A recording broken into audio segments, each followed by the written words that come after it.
Hello, cyberspace. It's me, Angie, and I welcome both you and your ears to an episode of Life, Love, Music, and Space Travel.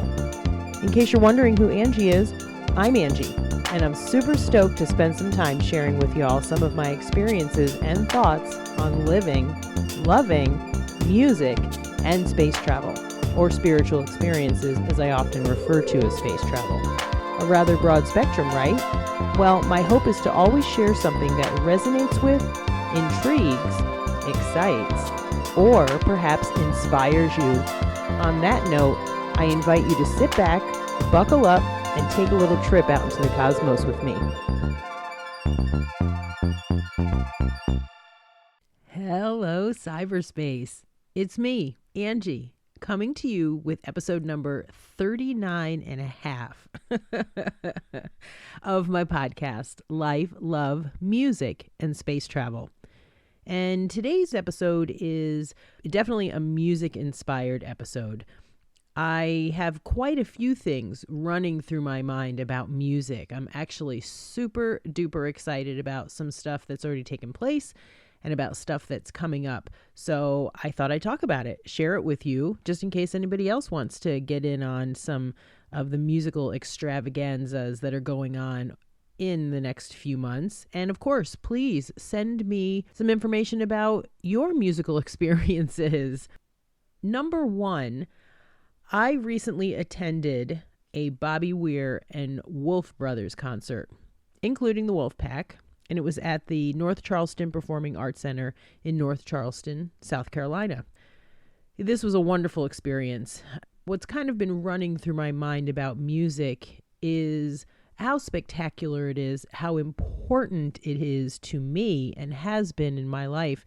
And I was also just reading an article about how music definitely can help with neuroplasticity, building new pathways in my brain, helping me with depression, anxiety, among many other things. And all of that stuff definitely resonates with me. But presently, music has really come in and it's helped me make some new memories. On February 2nd of this month, earlier this month, it would have been my 13-year wedding anniversary. It is still the day I got married, 2/2/10, but I'm not married anymore. And over the last few years, it's been about 2 years, I just really decided I don't want to go through the long, arduous process of slowly healing through my sadness around the ending of my marriage.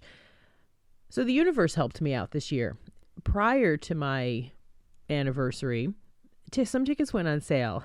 Bobby Weir and the Wolf Brothers announced their winter tour, and opening night was on February 2nd, Groundhogs Day, 2/2/2023. I really do believe it was a gift from the universe.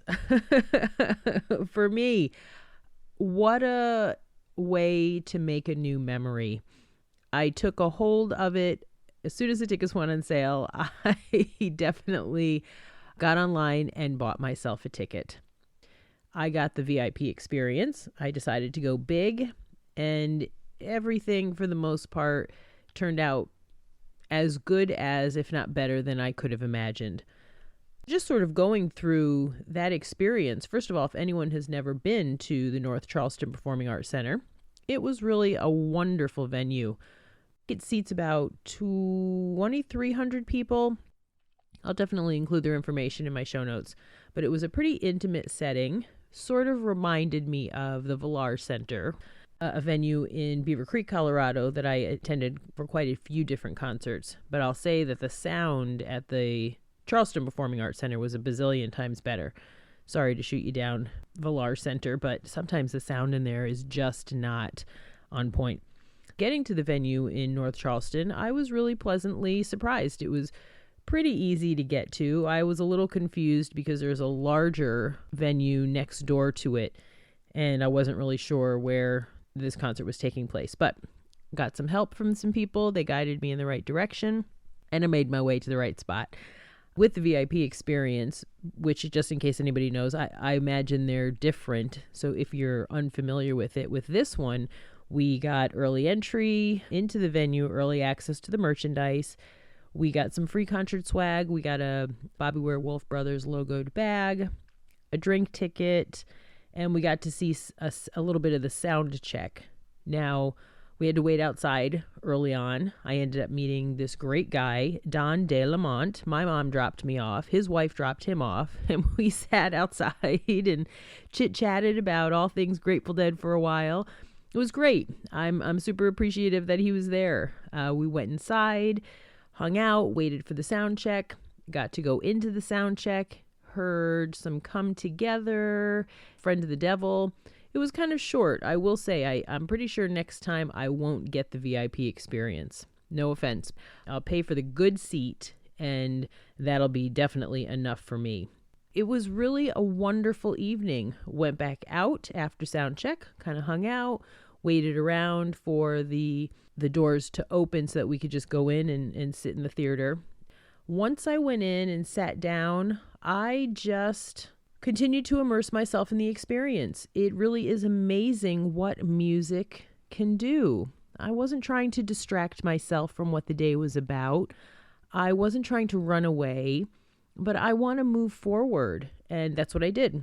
There were people that came in, sat down. I had a couple guys who were from Colorado. I ended up talking to a gentleman. His name was Russ. He was going through a divorce, and we talked about that. I got to share my experience on how I'm forging forward through the process.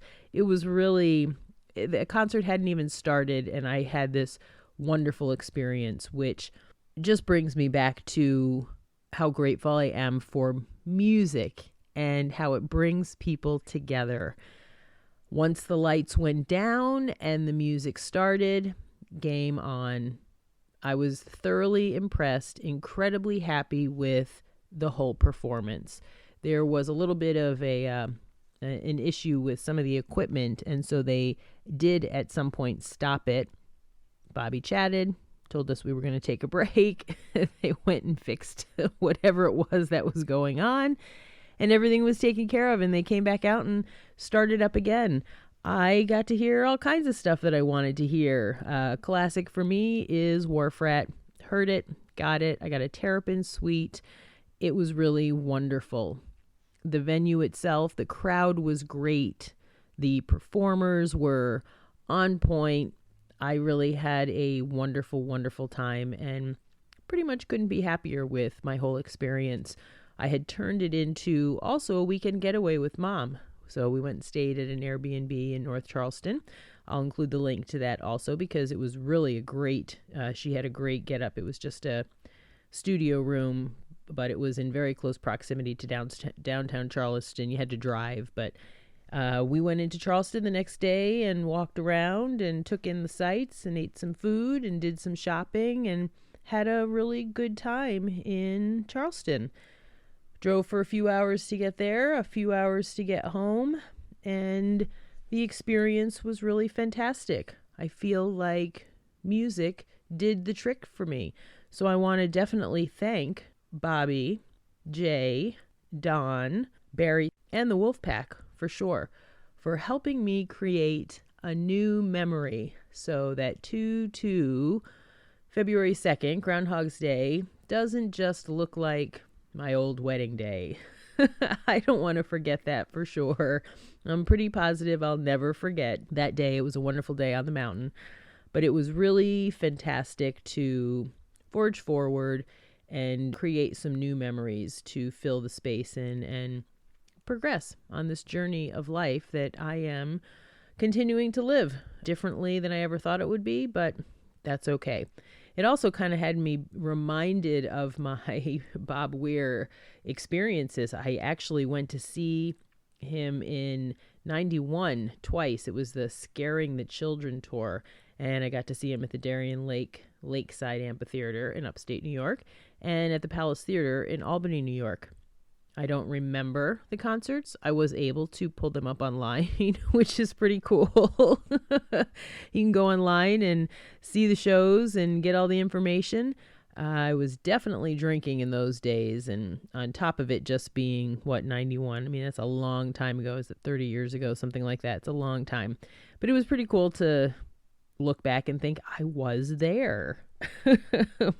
How crazy. It does have me looking forward. Music is definitely on my agenda for the next few months. So moving out of this bucket list filling my bucket list with Bobby Weir and the Wolf Brothers and the Wolf Pack, I'm very much looking forward to Jazz Fest. Yep, I'm hitting Jazz Fest in New Orleans again, and I am super jazzed. Dead & Company are actually playing, and they were supposed to play last year, but all the COVID fucked with everything. They are playing this year, and I'm definitely going in the second weekend for that. I'm going to go from May 3rd to the 9th. But there are so many great artists. I mean, Buddy Guy is playing, and Melissa Etheridge, Herbie Hancock, Trombone Shorty. There's way too many names that I can even remember. Santana. I'm very excited. I'm actually going with a few friends this time, and so instead of staying at a hotel on Canal Street, we're renting an Airbnb in the Treme district, and I'm very much looking forward to checking out being in a new area, and really also looking forward to going to the night stuff. I'm probably just going to go to Preservation Hall. If I can get night tickets for Preservation Hall every night that I'm there, that's what I'm going to do.